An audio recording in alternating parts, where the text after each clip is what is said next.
All right, we're going to do something a little bit different. We're going to try to make our bearing be completely printed in place, part of our fidget spinner.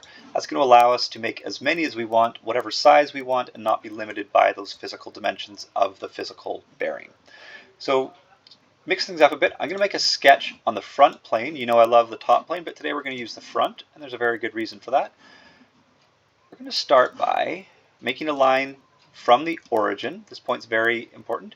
And I'm going to make a line. I'm going to zoom in here. I'm going to make a line that's going to be 0.5 centimeters high. We can play around with this value later, but for now I'm going to set it to that. And over here, I'm going to make this sort of an arbitrary size. I don't want you copying this exactly. This is intentionally made to be sort of a quick version to show you the ideas, and you're going to come up with your own sizes. So here, to almost the top, and then we're going to go straight up and straight across. And you notice when it fills, it makes this gray shape, says yes, we've got a shape. You can hit escape so I can get my mouse tool and just put in this 0.5 off to the side. So there we have, and this is going to be called our, I'm going to call it cone. I'm going to call it a half cone. It's going to be a full cone pretty quick. And the way we're going to do it is using this tool here called the revolve tool.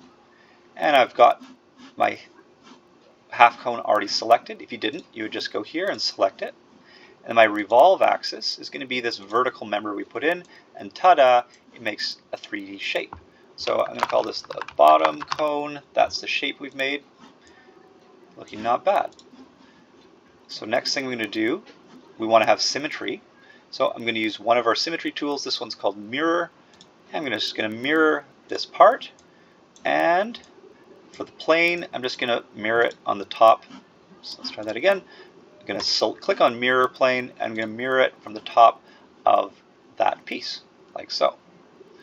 And we'll hit OK. Nice. So now we have our inner part. Again, this is roughly the shape, but you can play around with the specifics of it. And here, I'm going to call this, rename, double cone. And while I'm at it, while I'm in the neighborhood, just make sure that I have actually named this thing for myself. Make sure you name it for yourself. Don't call it Mr. Barnum's. So now we have the shape. I'm going to make another sketch. I'm going to start on the top of this cone, and I'm going to call it the casing. Okay.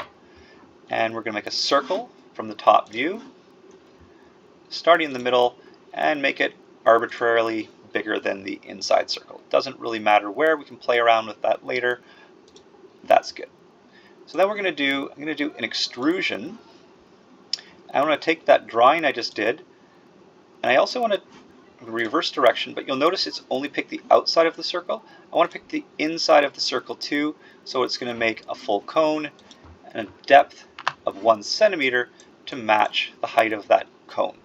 You might have a different size, but for now, that's just what I'm playing around with, and we'll say, okay. So now you say, hey, where did our piece go? Well, I said add instead of new. Make sure we click new, and now we have two separate parts. Let's rename this here. I'll call it the outer casing.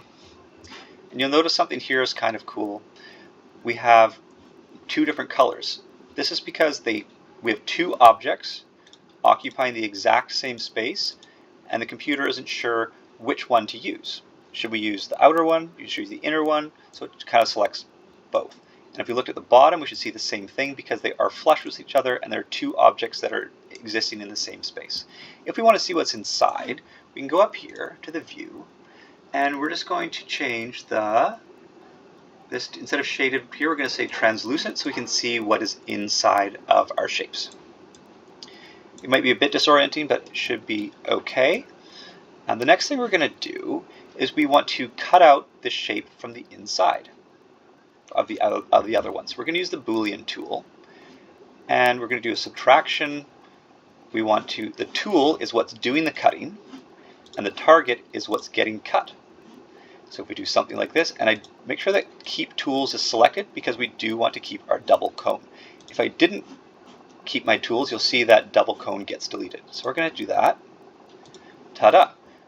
So now here's a little bit of a problem. If we did this, the 3D printer is going to see these as the same part and would print it as one big solid piece.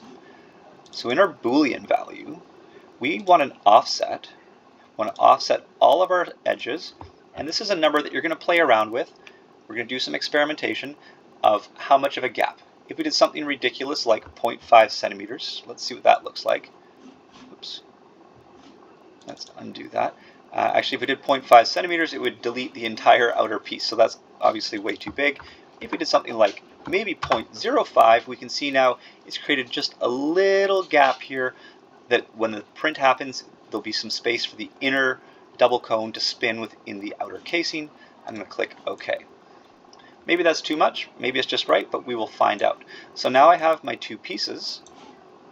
I can just select them both, export, and make sure that export, we're going to put them as individual files. That might be helpful for us later. Yeah, so we will keep them as individuals. Well, there's Mr. Barnum, and we're going to say this is my test print in place bearing, export, and then same as always, actually we'll export it, and we'll also share it. You can go and share with Mr. Barnum up here, sbarnum@wpga.ca. It doesn't show up for me because I am me. But then we'll do that. We can print some of these out. We'll see how well they spin. We can play around with our angles. We could go back to our drawing and maybe say, oh, maybe we want this to be a completely different angle. Maybe we want it to be like this, or maybe like this, or bigger, smaller, whatever it is. We can play around. We can also start to use some of our variables to try different things. And then once you've got this set, you can just do your fidget spinner design built around this shape and do whatever you want. You could have 2 or 3 or 5 or 6 of these spinners and not worry about using up too many of the bearings.